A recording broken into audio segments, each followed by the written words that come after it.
हिंदुत्ववादी संघटना आहे, जाती पाती पंथ भाषावाद प्रांतवाद सगळं विसरून एकत्रित झाले पाहिजे, हाच आमचा महत्वाचा मुद्दा आहे। जर कधी आपण आज एक नाही झालो तर हा जे छोट्या मोठ्या छुपा जिहाद चालू आहे हा उघड जिहाद व्हायला वेळ लागणार नाही। तर हा उघड जिहाद थांबवण्याकरिता आपण सगळे एकत्र झालोय। हा फक्त आज आपण इतकं आवाहन करून सुद्धा संख्येत जरा आपण आज जमलो तरी सुद्धा भविष्यात जर एखादी हिंदूंवर घटना झाली तर आपण एकत्र यायला पाहिजे, याचाही हा उद्देश आहे। धन्यवाद। जय श्रीराम।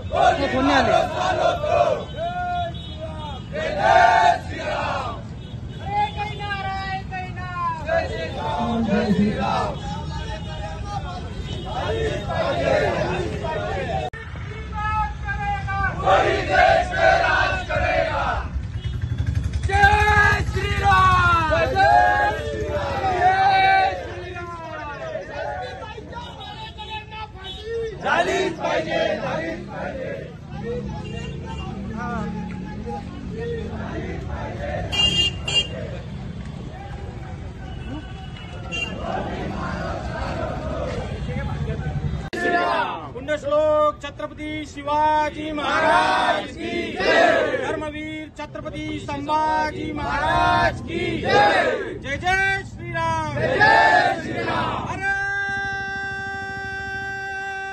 हर महादेव। हर हर महादेव। आता नुकताच गेल्या मागच्या आठवड्यामध्ये जयश्री शिंदे हिची उरणमध्ये मुंबईच्या उरणमध्ये हत्या करण्यात आली। तर ही जी हत्या झाली आणि हत्येनंतर कशा पद्धतीनं या जिहादी व्यक्तीनं त्याला मारल्यानंतर त्या यशस्वी शिंदेला कसं ठेचून मारलं, हिचे गुप्तांगामध्ये तलवारी टाकल्या, त्याच्यानंतर अंतर्वस्त्र सगळे फाडून जे मारण्यात आलो, ही जी कृती झाली लव जिहादच्या माध्यमातून त्याचा निषेध व्यक्त करण्याकरिता आज आम्ही समस्त हिंदू समाज त्याच्यानंतर सर्व हिंदुत्ववादी संघटना व युवा हिंदू प्रतिष्ठानकडून आज निवेदन दिलं। खरं तर हे जे निवेदन दिलंय याच्या मागचे दोन कारण आहेत। दुसरं कारण म्हणजे जे परवाच धारावीमध्ये एका अनधिकृत मस्जिदमध्ये जे मस्जिद बांधण्याचा प्रकार चालू होता त्याला थांबवण्याचं काम अरविंद वैश्य यांनी केला होता।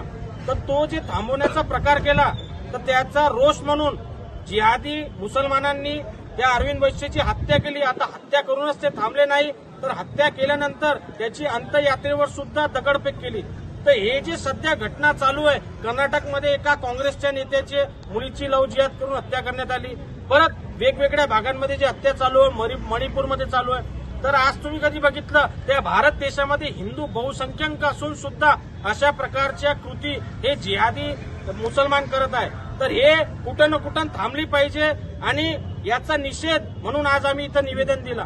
आणि निवेदन हा फक्त एक कायदेशीर मार्ग आहे की आम्ही विचार केला निवेदन दिलं आणि झालं, परंतु विशेष बाब म्हणजे जितकी हिंदुत्ववादी संघटना आहे, जाती पाती पंथ भाषावाद प्रांतवाद सगळं विसरून एकत्रित झाले पाहिजे, हाच आमचा महत्वाचा मुद्दा आहे। जर कधी आपण आज एक नाही झालो तर हा जे छोट्या मोठ्या छुपा जिहाद चालू आहे हा उघड जिहाद व्हायला वेळ लागणार नाही। तर हा उघड जिहाद थांबवण्याकरिता आपण सगळे एकत्र झालोय। हा फक्त आज आपण इतकं आवाहन करून सुद्धा संख्येत जरा आपण आज जमलो तरी सुद्धा भविष्यात जर एखादी हिंदूंवर घटना झाली तर आपण एकत्र यायला पाहिजे, याचाही हा उद्देश आहे।